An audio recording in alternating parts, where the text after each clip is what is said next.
Мы работаем, и от нас, конечно, и от проектировщиков, и от страны, и от всех наших соседей зависит то, как мы с этим будем справляться. И о каких месторождениях пойдет речь? Значит, вот это Штокманское месторождение, да? И еще, может быть, Лудловское, которое является официально признанным там не газом, как спутник Штокмана на будущее, когда будет истощаться Штокман, то ряд месторождений, в том числе и Лудловское, будет поддерживать добычу. Но мы на примере этих месторождений показали, что все не так просто. Вот посмотрите, что представляет наша Арктика с точки зрения ледовой обстановки. Должен сразу сказать, что ничего подобного в мире нет. Такой ледовой обстановки нет нигде, и нигде не разрабатывается месторождение в таких условиях. Но мы тоже только начали эти вопросы преодолевать. И вы видите, что ледовая обстановка практически на всем арктическом шельфе. Причем вот там, где у нас новая Земля, и немножко западнее, тут 3,5-4, иногда 4,5 месяца держится лед. А дальше идет по нарастающей, то есть за пределами восточной новой Земли, там уже 5-5,5, и 6 даже, и так далее. И вот до самой Чукотки это все очень тяжелые льды.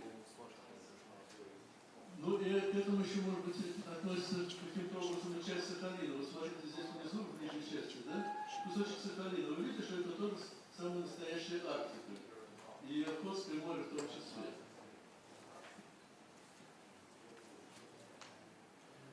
Теперь должен вам сказать, что Северный Ледовитый океан, он вообще-то непростой, но он еще более непростой, потому что здесь обширные газогидратные области.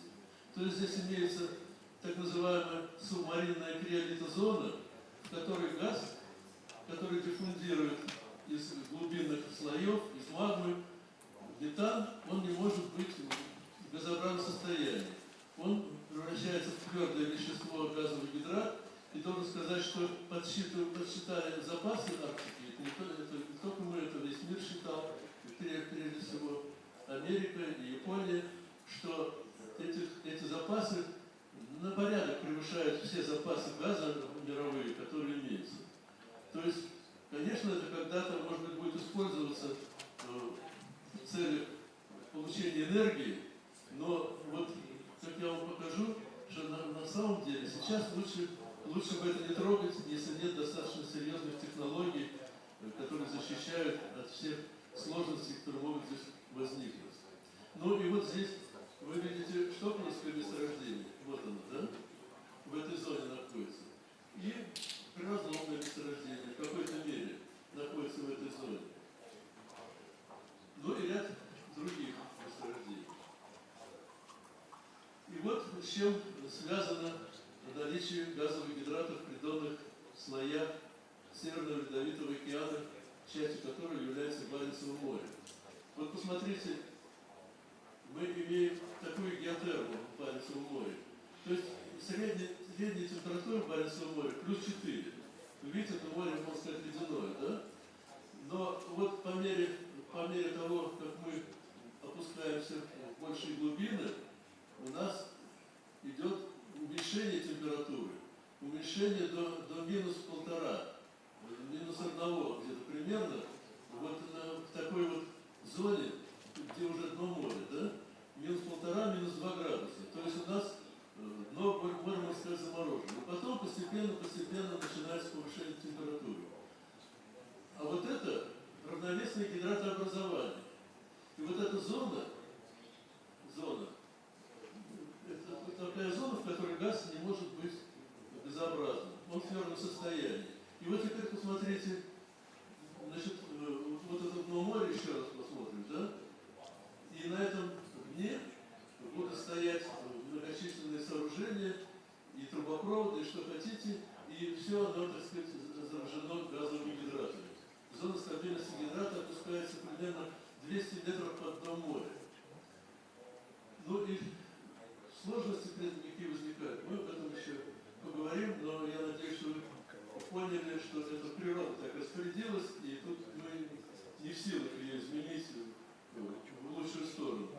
Теперь, что при этом возникает? Пласт может быть сконцентрирован, так, и гидрат может являться имитирующим веществом. Это очень опасно. То есть при расщеплении этого гидрата получается, что мы вместо твердой какой-то субстанции имеем какую-то, значит, такую желеобразную массу.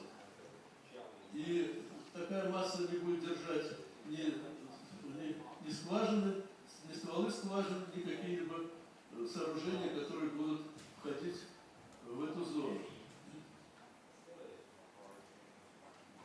Вот теперь посмотрите в Баренцевом море криолитозону. Вот эта штриховка, это как раз вот такая зона. К западу от Новой Земли, к востоку от Новой Земли, в районе полуострова Ямал, там, где Обь впадает в море.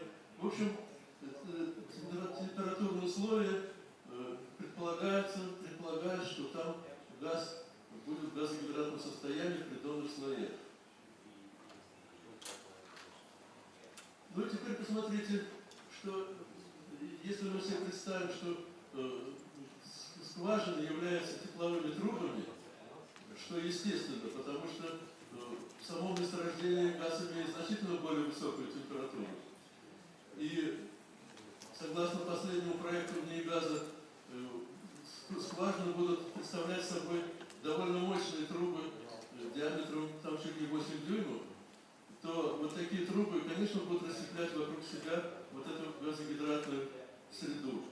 И вот здесь показаны расчеты, которые мы проводили, что радиусы скважин, на которых уже мы можем, значит, считать, что там уже не будет фактически твердой среды, в зависимости от гидратонасыщенности, скажем, которая может быть от 100 кг на метр кубический до 500 кг на метр кубический, то и время расщепления может в течение 10 лет достигать от 4 до 10 метров по радиусу от скважины. Ну и те сооружения, которые будут внедряться в эту зону, они тоже, конечно, могут деформировать эту среду.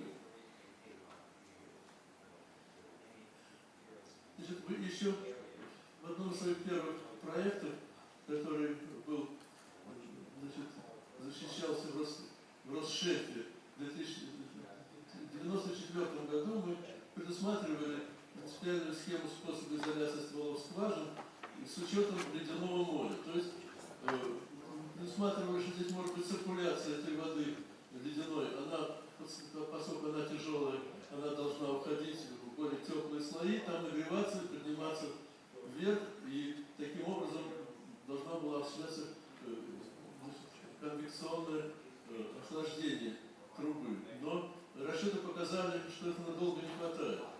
И даже при том, что трубы, значит, считали мы с изоляцией, все равно этого не хватает. И поэтому предусматривали тогда циркуляцию ледяной воды уже принудительную, с помощью насоса. И только в этом случае можно было защитить вот от расщепления эту стабильную гидратную зону. Но, конечно, сама скважина приобретала довольно сложный вид, и, безусловно, она должна стоить значительно дороже. И, ну, вот так мы все время считали. Но в последующих проектах этого учтено не было. И сейчас я надеюсь, что это будет учтено, потому что остановили Штокман по разным причинам, но нам кажется, что это тоже одна из причин, когда нужно серьезно в этом во всем разобраться. Теперь посмотрите, что собой представляет дно Баренцева моря при разработке штокманского месторождения. Вы посмотрите на этом дне, которое фактически загидрачено, находится масса трубопроводов, райзеров, различных технологических коммуникаций. И это действительно очень все непросто, потому что здесь могут быть сложности вот с тем, что газовые гидраты могут являться цементирующим веществом в придонных слоях. Ну и заодно посмотрите на этот газопровод, который здесь представлен. Значит, по проекту... Что-то у меня тут получилось. Сейчас посмотрим. Эта красная точка потеряла. Ну вот она. Значит, посмотрите, газопровод поднимается довольно, ну, скажем, где-то метров на 300, наверное, да, к берегу, с дна моря, где-то больше даже, около 360.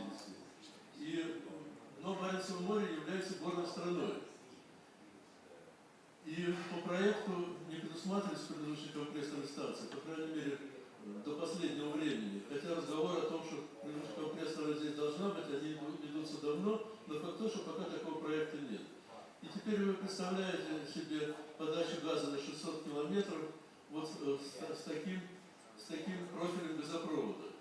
Любая жидкость, которая там будет выделяться, она, конечно, останется там, ее никаким образом невозможно будет оттуда изъять, поскольку такой газопровод проходит по дну моря и без всякого доступа. Но, опять-таки, согласно проекту. Вот эти сложности, как нам кажется, они, безусловно, участвовали в том, когда Штокгольмский проект был отложен. Но вот насколько это будет изучаться в эту паузу, пока мы еще этого не знаем. Теперь следующая проблема. Следующая проблема – это опускание дна моря при разработке газовых месторождений. Значит, то, что земная поверхность опускается при разработке газовых месторождений, это совершенно известный факт. И в частности, вот и та катастрофа, которая произошла в Ташкенте, она с этим и связана тоже, что опускалась, поднималась на поверхность в связи с тем, что мы увеличивали давление, уменьшали давление. Но в данном случае, значит, у нас есть такой пример месторождения Ekofisk в Норвегии. Причем это нефтяное месторождение, которое разрабатывается с поддержанием, частичным поддержанием пластового давления. Вот смотрите, в связи с уменьшением давления в пласте, вы видите, как опускается море. А на следующем снимке вы видите, что платформа уже фактически, значит, ее нижняя часть ушла под воду. Пришлось снимать все оборудование с платформы и ее настраивать, и снова заводить все оборудование, что обошлось очень большие деньги. И, значит, наши расчеты показали, что Штокгольмское месторождение не очень много по этим расчетам, но все-таки примерно 2 метра опустит дно моря. Но что такое 2 метра? Я могу сказать, что если вы вернетесь к той схеме, которая здесь была, о том оборудовании, которое находится в море, эти 2 метра, они могут сыграть очень плохую службу при тех коммуникациях, которые там есть, при тех плитах стальных, на которых будет все это оборудование, все это будет ходить с одной стороны за счет того, что загидрачено дно, с другой стороны за счет того, что оно будет неравномерно в связи с этим и опускаться. То есть вот это тоже необходимо предусматривать, и мы очень надеемся, что эту паузу, которая есть, в этом это будет предусмотрено. Потому что это все было указано еще в самом первом проекте нефтегаза. Ну и мы посчитали также и Лудловское месторождение. Будет ли опускаться дно на Лудловском? Оказалось, что почему-то на Лудловском еще месторождение еще больше опускается дно за 30 лет разработки, чем на Штокгольме. То есть здесь достигает 3,5 метров. И таким образом это действительно, наверное, поскольку эти породы примерно одинаковые, которые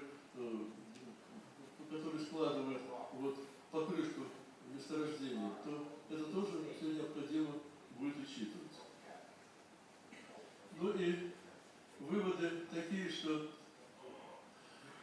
я бы хотел, не буду я читать эти выводы, вы уже примерно себе представляете, кто хотел сказать, что разгазирование придонных слоев приводит к тому, что газ будет поступать на поверхность.